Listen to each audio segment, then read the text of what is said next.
Olá, meu nome é José Augusto e eu estarei apresentando aqui a lista um da matéria de tópicos especiais em processamento inteligente da inteligência de informação do mestrado do PPGI, que é da Universidade Federal do Rio Grande do Norte. Aqui eu estou instalando as bibliotecas, importando elas. Aqui eu carrego o dado a partir do Kaggle, é um, é um dado de vendas, mais especificamente do Brasil, e ele tem 4 colunas: data, venda, estoque e preço. A gente aqui vai estar prevendo a de venda. Desculpa, a de venda não, a de estoque. Aqui é carregado o dado, a, o data, a data e o estoque são as colunas que a gente quer, aí são filtradas aqui. Aqui dá para a gente ver as primeiras 5 instâncias e aqui as 5 últimas. Dá para notar que o estoque é um valor até alto, na casa dos milhares. Não tem nenhum valor faltante. Aqui é feita a mostrada as estatísticas descritivas. São 937 instâncias que a gente tem no data frame, com um valor máximo aqui de 7.228 e um valor mínimo de zero. A coluna data é transformada para o tipo datetime e colocada como index do data frame. Aqui a gente faz uma análise para descobrir qual o período sazonal que a gente tem que usar para. É o período sazonal que a gente vai ter que usar no resto do código inteiro. É visto que com um ano, como são poucos anos, não daria certo o ano, mas para mês até que vai, mas não tem não tem a quantidade de amostras fixa. Aí o que eu fiz aqui foi tirar uma média, que justamente dá 78 amostras. Isso seria o período sazonal a cada mês. Bom, existem algumas amostras negativas e ou iguais a zero, e isso aqui dá problema na decomposição multiplicativa, então elas são retiradas.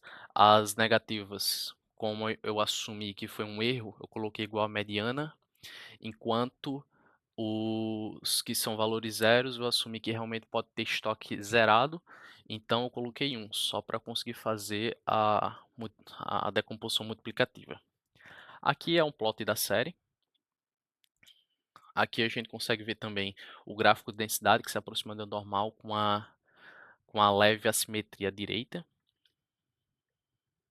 Nós podemos ver aqui o box plot com vários outliers nos anos, menos nesse do meio. Aqui é a decomposição multiplicativa.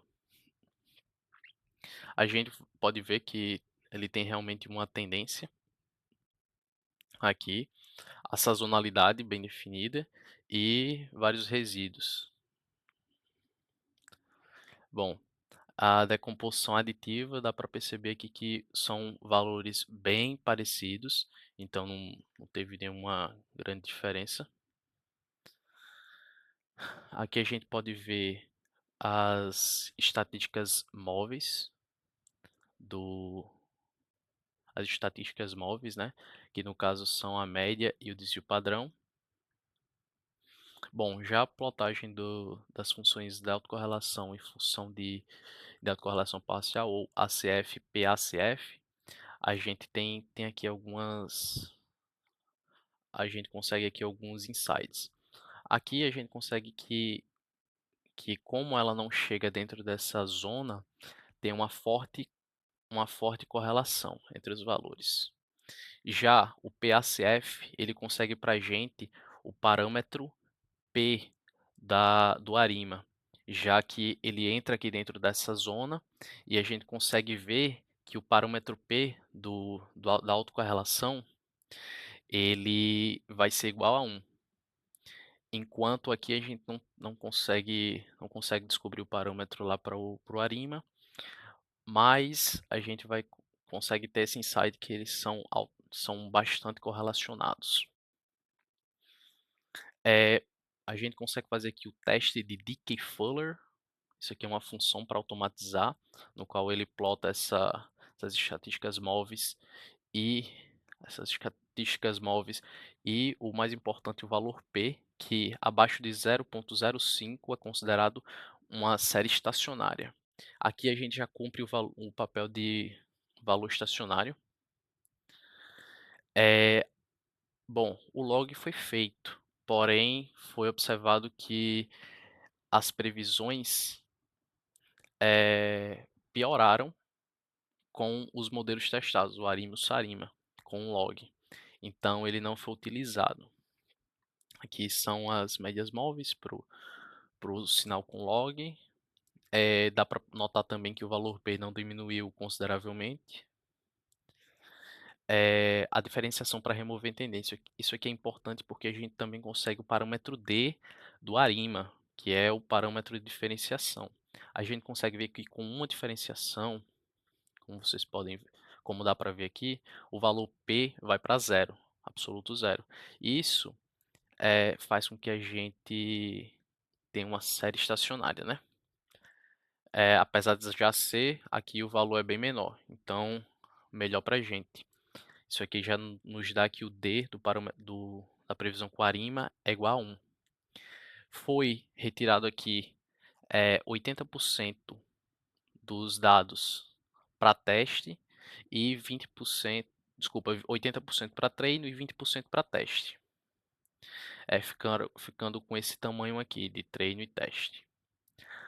Além disso, a gente consegue que o parâmetro P, como a gente observou, o parâmetro P a partir da análise do PACF é 1 e do D na análise interior é 1, enquanto o Q do ARIMA, que se refere à média móvel, ou seja, a média móvel, o componente de média móvel, ele mede a relação do valor atual com os erros passados.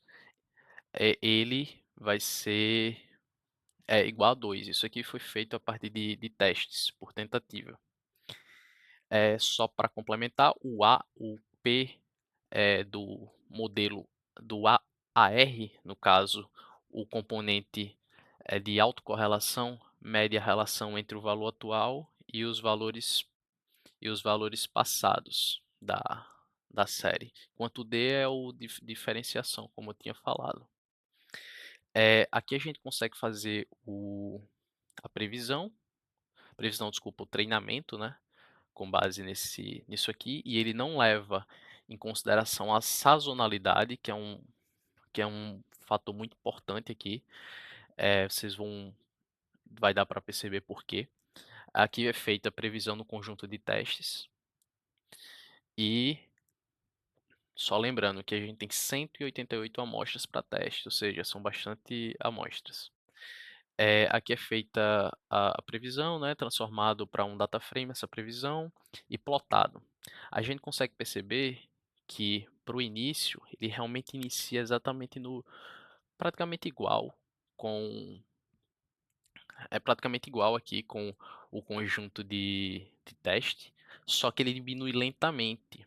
Isso aqui, e lentamente e se estabiliza. Isso aqui é esperado, uma vez que ao longo do tempo o modelo vai o componente, desculpe, o componente AR, que é o que leva em conta os as amostras passadas, vai perdendo memória ao longo do tempo, fazendo com que ele dependa só desses valores aqui em laranja e não tenha nada não tenha nenhuma valor aproximado aqui do conjunto real, né. Então ele acaba se tornando constante no conjunto a longo prazo, desculpe. Ele se torna constante igual à média a longo prazo da série. Bom, já no modelo Sarima, existem mais 3 parâmetros, que é o Pzão, Dzão e o Qzão, além do desculpe, 4 parâmetros, além do S, que é a sazonalidade. Aqui, a gente está usando 78 para o sazonal, que é o mensal, né, quantidade de amostras mensalmente. O Q, ele mede a relação entre o erro atual e o erro do mesmo período anterior. O D é o número de vezes que subtraímos o valor do mesmo período anterior. E o P é a relação entre o valor atual e o valor do mesmo período anterior, ou seja, mês passado ou ano passado, por exemplo. Eh, bom, é isso. Eu fiz aqui um teste com alguns parâmetros. Eu acabei deixando rodando aqui, porque eu queria mostrar para vocês as tabelas ali, mas eu tenho já pronto. Vai dar para ver aqui os resultados. Bom, eu fiz aqui o teste, né, para eu fiz aqui os testes e o melhor modelo, só para mostrar que eu fixei aqui um e aqui 2 e aí aqui eu só variei o Pzão, Dzão e o Qzão.